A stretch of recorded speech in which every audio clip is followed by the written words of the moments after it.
Hello, everybody, and welcome to another episode of Love Selling, Hate Sales. I'm your host, Josh Wagner. And in the sales cycle, in the sales process, there are so many different things that happen. There's opening, there's closing, there's negotiation, there is your discovery, there is your deep dives. There's all sorts of different things that happen in a sales cycle. But one thing that has to happen in order for us to get into sales cycles is we have to target the right customers. We have to build lists of people to talk to.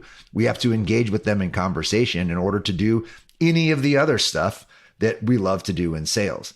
So today we have the CEO of Seamless.ai, Brandon Bornancin, and he is a top selling author. He talks about list building. He's built a company about building the best list for salespeople, and he's going to help us understand what can we do as salespeople to really effectively fill the top of the funnel. Brandon, thanks for joining the show. It's great to have you.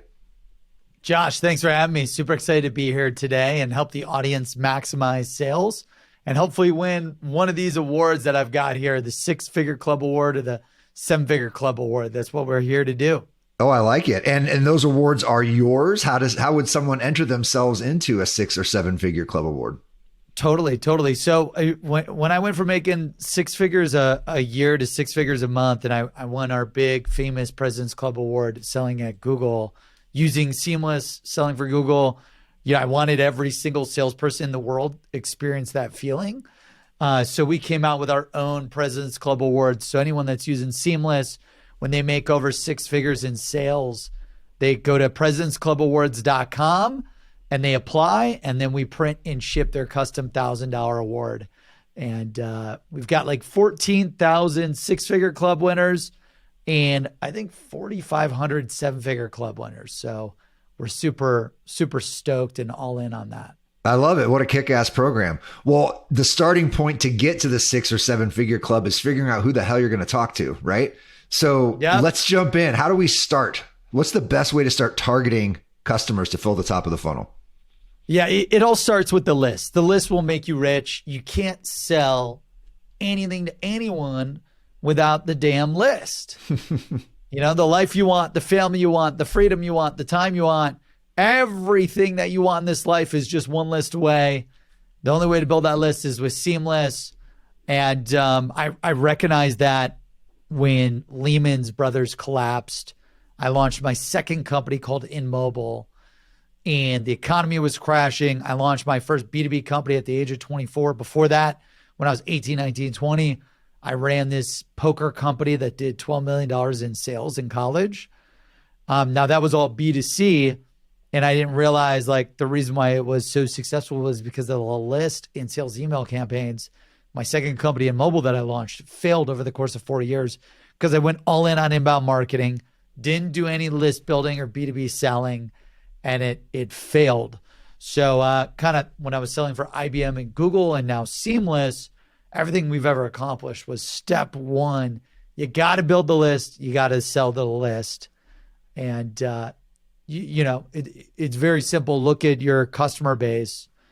Figure out what are the characteristics, the firmographics. And by the way, I'm sorry if my voice is parched.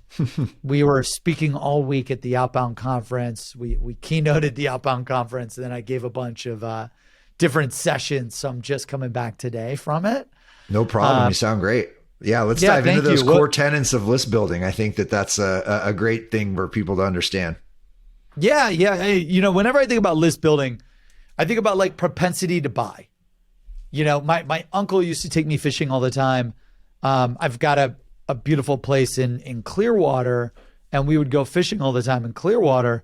And it's like when we go one spot, we wouldn't catch shit. And then we go to another spot, we catch a ton of fish.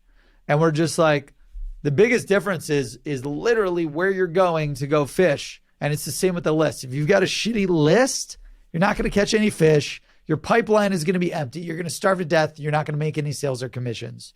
If you've got the right list, which when I talk about the right list, I think of account lists and contact lists. The account list, what are all the firmographic, the data points that say, yes, this is an awesome buyer? So I look at industry, I look at employee size, revenue size, location, keywords. Like you could use AI, like Seamless, we use AI to figure out what are all the keywords of a company, like the keywords on their website, the keywords in their social profiles. Well, let's just say it's B2B ad tech software. And for whatever reason, B2B ad tech software always buys from Seamless.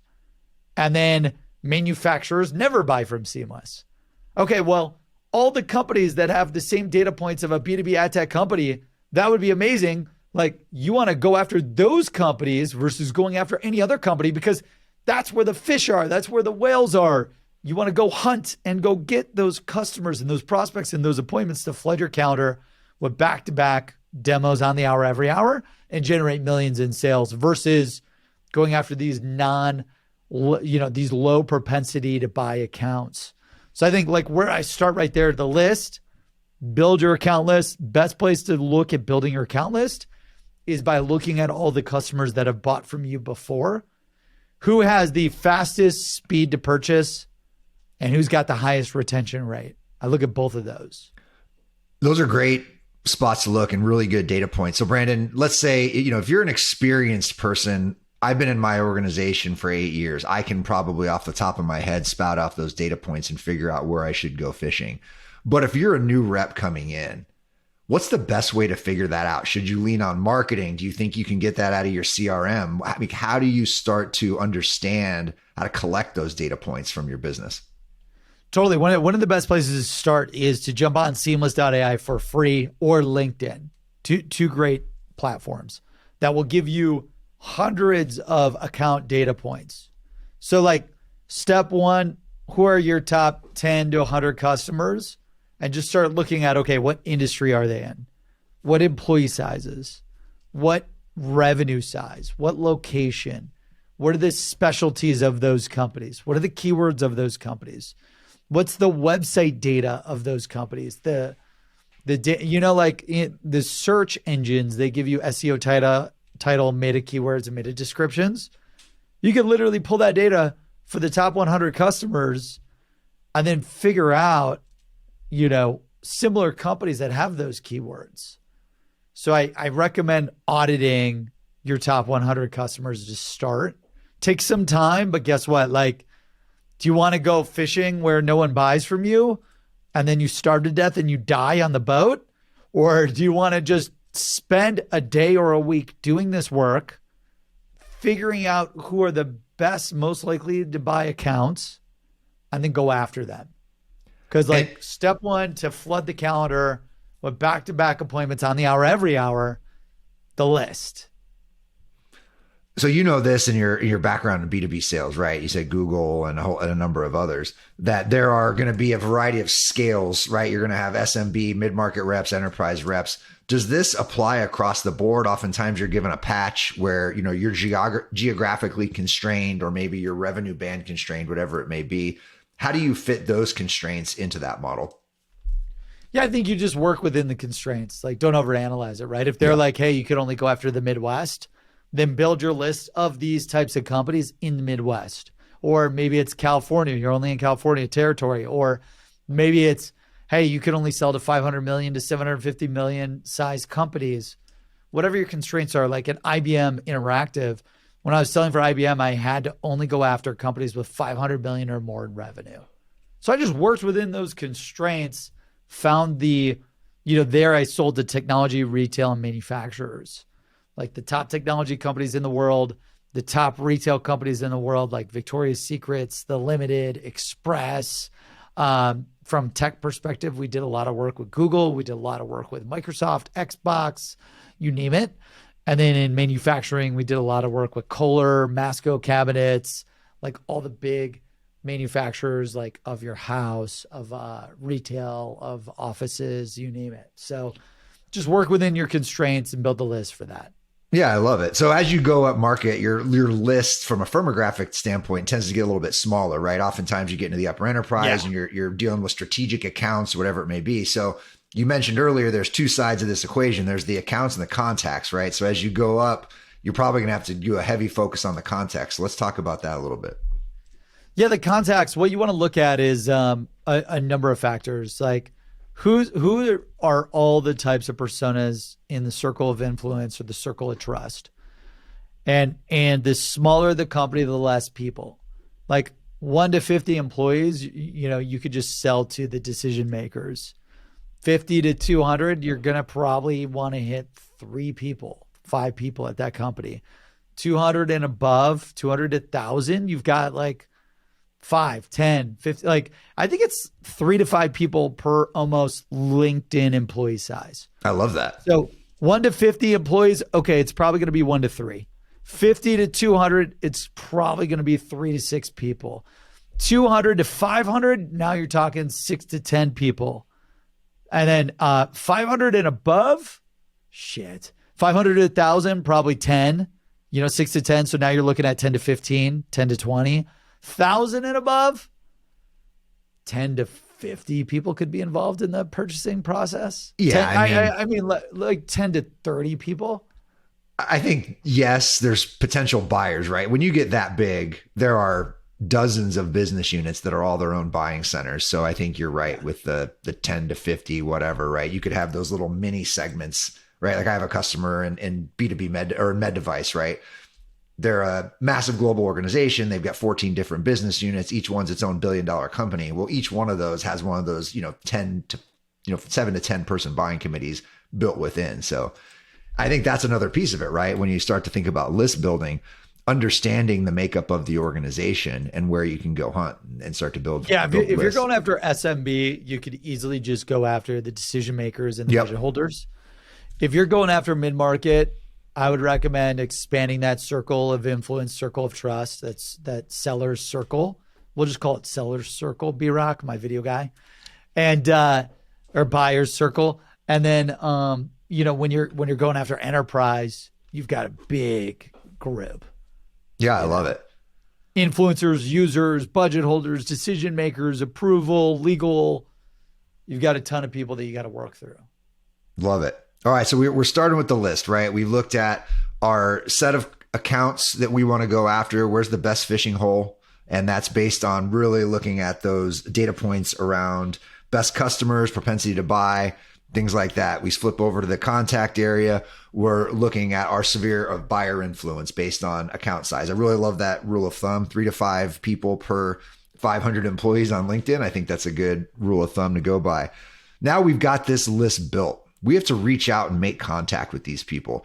So let's talk about your philosophy for attacking your list. Are you all cold call guy, all email, all social, some sort of combination? What's your secret sauce, Brandon? Yeah, I'm all in, all out, whatever it takes. Like, wrote this book called Whatever It Takes.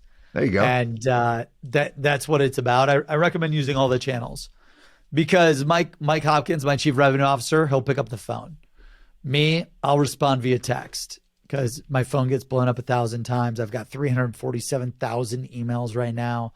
My LinkedIn, I can't even manage. It's out of control. So every persona is different. This is why you got to leverage a multi-channel approach. Different CEOs, like when we were a 30-person company, now we're nearly 500 people. When we were a 30-person company, I was easily able to answer the phone, answer the email, answer the LinkedIn. But as you scale up, different channels work with different people. So when I'm going after once you've got the list built, the accounts and contacts, recommend an all-in, whatever it takes, multi-channel campaign. When I was consulting all these companies selling for Google, it's all about leverage every ad channel possible. As many eyeballs as possible, as many impressions as possible. The same for sales. Like, I believe in also getting people in and out of the funnel as quickly as possible. Like, I don't believe in 30-day campaigns, 60-day campaigns, 90-day campaigns. Like, I believe in 1 to 2 week campaigns.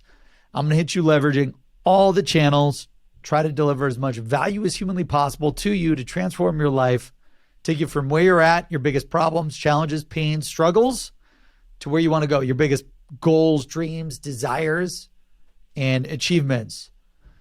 And my messaging around how I'm going to help you go from point A to point B, and leveraging calls, emails, social touches, texts, video, all 5. Is that best channel identification just trial and error? Yeah, I would say so. Like you'll quickly identify what personas respond to what channels. And then the funny part is like you could have the same persona. I, as a CEO, may not check my email, but then I was just talking to a top CEO, and that's all he uses is email. He doesn't use phone. Now I was talking to another CEO. All she uses is the phone. Anyone telling you one way is the only way is bullshit. They're Yeah, I totally like that. lying to you. They're full of shit, and you just got to do whatever it takes to leverage all of it. Yeah, you got to try, right? Like if you're not trying, you're never going to figure anything out. It was The great. top brands that you know in the world: Apple, Coca-Cola, Microsoft, Walmart, Target. They've got 1 million ads across 1 million channels. And like if people don't know you, they can't buy from you. So you got to leverage all of these multi-channel campaigns in sales. Think like a marketer, sell like a marketer. It's all about getting those impressions. I love that. Sell like a marketer. I think that's really a simple one-liner that people can attach themselves to, right? Because we all get marketed to all the time, and we know what we feel when we hit something the right way. So applying that to your own sales career is a really good way to think about it. So you mentioned you like to get people in and out of the funnel quickly, and you said something around like 1 to 2 weeks with an all out blitz. Once they're out, are they out for good? Great question. Josh, what I would say is like, and this is all dependent, right? IBM Interactive, I was selling $1 million deals, $10 million deals, $5 million deals. Those were like 30 to 90 day campaigns. Seamless.ai, we've got $100 a month software where you can get basically unlimited sales leads. Anyone in B2B sales, marketing, entrepreneurship, recruiting can buy Seamless. So we can get you in and out of the funnel fast. Now, when I get you in and out of the funnel fast, that does not mean I'll never sell to you again. Like we'll go through all the best company lists, right? If you're using the scoring and you're figuring out what are the best lists with the most likelihood to buy your products and services, we'll go down each of the lists, number 1 list, number 2 list, number 3 list, number 4 list. And then you can just recycle every 90 days, go back to the top down, So let's just say you've got 10 lists that are amazing to sell. Start with list number 1, and then you go down to list number 10, and that may take you 3 to 4 months. Then you can start back up again. Hit them again, top down. And that's pretty much how, we've built a $1 billion company in less than 4 years by just building a list, selling to the list, repeat. Love it. So as you get into later stages of the sales process, you can start to engage with folks. Are you having different stages of funnels, different stages of lists, right? Because you're going to have people that complete unawareness, some awareness. You've had a conversation. Maybe it's not a fit right now. You've had a conversation. We're moving to the next stage. How do you start thinking about managing the lists within the lists? Great question. Yeah, I think you just have a ton of different lists for everything. Like lists for people at different stages of the funnel, top of funnel, middle of the funnel, bottom of the funnel. But once they're in the funnel, you kind of know your exclusive campaign. Like, your meeting callback, your meeting thank you, next steps, your follow-up campaigns to get them to closed one. You know how many follow-ups you should do on average to either know if they're going to buy or pass. And you should potentially move on, right, to serve other people. Like your time is valuable. If you've got an amazing product and service, you have to like give it your all to serve, your audience. And if they're just not open to it, they're not interested in it, like you could go help and serve someone else with your products and services.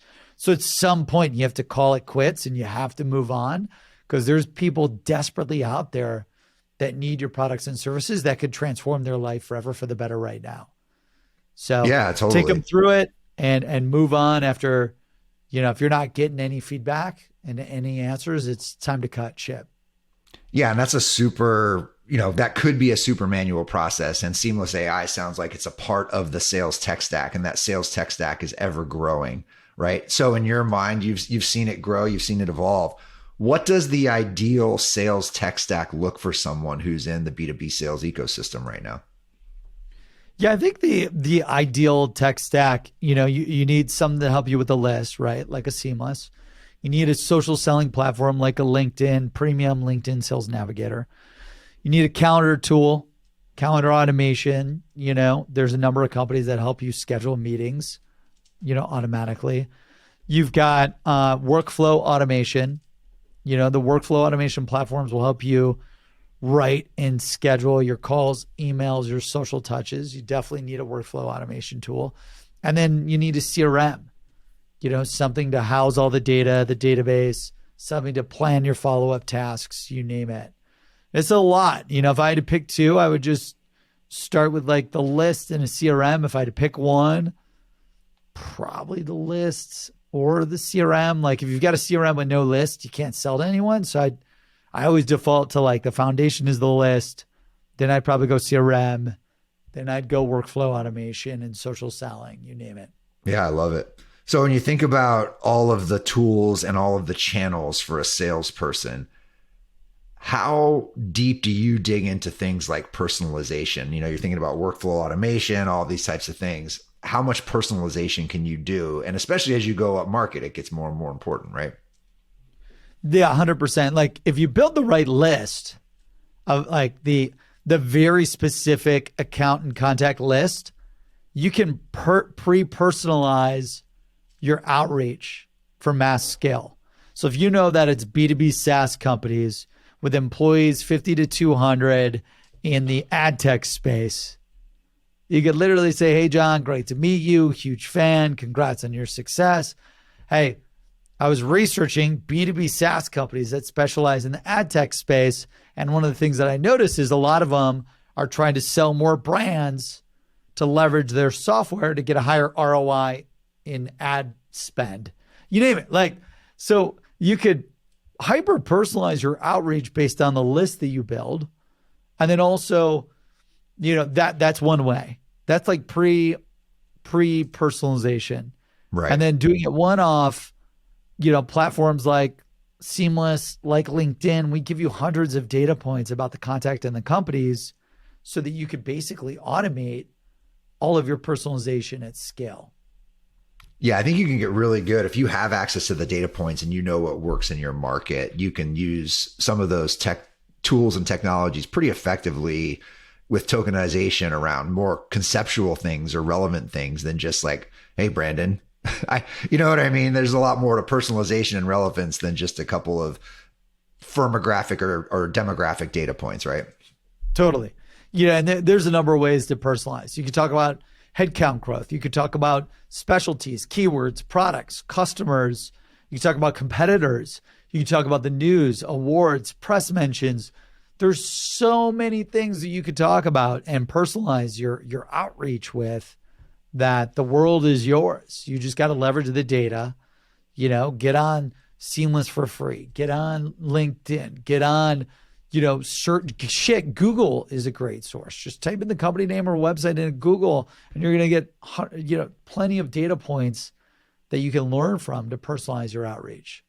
That's a great actually tip that we should talk about. Even if you don't have to talk about it, but just mention it. I did that early on in my career. Just set Google alerts for prospects and use those Google alerts when I would get them as a reason to reach out to somebody. I mean, that is the cheapest, easiest hack that you could ever do. And I think it gets overlooked sometimes. It's basically automation without having to do anything, but type in, send me an alert when this company does something. 100%. Google Alerts is a great one. And I would leave with like this last tip. After you've got the lists and the scripts, the last thing you need is to do whatever it takes with the activity. We call it WIT activity, whatever it takes activity. And what that means is, figure out what your quota is. Let's just call it $1 million. And let's just say your average deal size is $10,000. That means you need to close 100 deals a year to hit your $1 million quota. Okay, well, let's just say you converted 20% from appointments to closed won deals. That means you need 500 freaking appointments. Okay, well then let's just say you convert every lead to an appointment at 10%. Okay, well that means I need 5,000 leads. So what I would do is you've got 5,000 leads you need to prospect, 500 appointments you need to set, 100 closed won deals that you need to close for the year. I recommend WIT activity is 3 to 5x your quota. which means instead of going after 5,000 leads, go after 15,000, 20,000 leads. Instead of 500 appointments, go after freaking 1,500 to 2,000 appointments. Instead of 100 deals, go after 300 to 500 deals, and then reverse engineer the daily activity required to hit that WIT goal. And then by doing that, you're going to end the year at 2, 3, 4, 5x to quota, because you got the list, you got the scripts, and then you're shooting for a target that's 3 to 5x what your quota was. You're going to beat it. Every year I was able to crush my quota. I was able to perform 300, 400, 500% to quota because I would 3 to 5x the quota. And then I reverse engineer, how many leads do I need? How many appointments do I need? How many deals do I need? And to make it simple, you could just use a 10% and a 20% conversion rate. Yeah, I was going to say, some people might not have that data on their performance or their company's performance. So you set that baseline at a 10 and 20%. Yep. So X amount of leads times 10%, that gives you the appointments. Figure you close 20% of appointments to sales. Multiply that by your average deal size. That will give you the total amount of revenue and income that you're going to be bringing in. And as you're getting better, right, if you're 3 to 5xing your quota and you start to pull those levers on your conversion rates, now you're starting to get into that arena where you were, where you're not just hitting quota, you're exponentially going past quota because you're getting the reps that make you better and better as a seller. 100%. And you'll be improving conversion rates. You'll be crushing it in no time. Love it. All right. So Brandon, if I could take 3 things away from our conversation today, one is it starts with the list, right? We cannot hit our goals, make our targets if we don't have people to talk to. In order to get people to talk to, we've got to create lists. Those lists come with finding data points around accounts, firmographic data, and your contacts. What is that center of trust? What do you call it? Buying center of trust, something like that. Buyer's circle. Buyer's circle. There we go. New one. And then the second piece of that is once you get that list intact, it's the WIT, the whatever it takes activity to start to engage with that list. You recommend getting people in and out of the funnel as quickly as possible. And then the final thing was that ideal tech stack we talked about for sellers. If you could have one thing, you said Seamless AI. Obviously, we'll give you that chance to plug there for your list building, social selling, your calendaring activity, your workflow automation, and your CRM. Brandon, anything I missed that you want the audience to remember? No, just remember, look, with this recession coming, the recession's here. You got to do whatever it takes. Go all out. This is your year. You can make any tough time your biggest and best year ever. You just have to increase the activity. You got to increase the goal, increase the activity, increase the list, increase the amount of scripts, increase the amount of outreach, and go make it happen. Let's do it. I love it. Brandon, where can people find you, find more about Seamless AI? You can follow me on LinkedIn, Brandon Bornancin, and then get my daily newsletter and software for free at Seamless.ai. And if you type in Josh or Josh Wagner or Love Selling Hate Sales, go to Seamless.ai. You can type in the show name, Love Selling Hate Sales. We'll hook you up with $500 in credits for free. And also, we're hiring 1,000 SDRs and AEs this year. Like, we're scaling like crazy. 1,000. So apply. Yeah, I mean, we're up to 1,000. So we've already hired like 350. We've got another 700 to go. 2/3 of those are SDRs, 1/3 are AEs. So apply today, seamless.ai/careers. We're scaling like crazy. I got to beat Benny off. Incredible. Brandon, thank you for joining the show. Please, folks, take advantage of Brandon's great offer. We'll have those links in the show notes and for the show page. So, Brandon, thank you for joining the show. It was a pleasure to have you. Thank you so much, Josh. And thank you, audience, for tuning in. Look forward to it.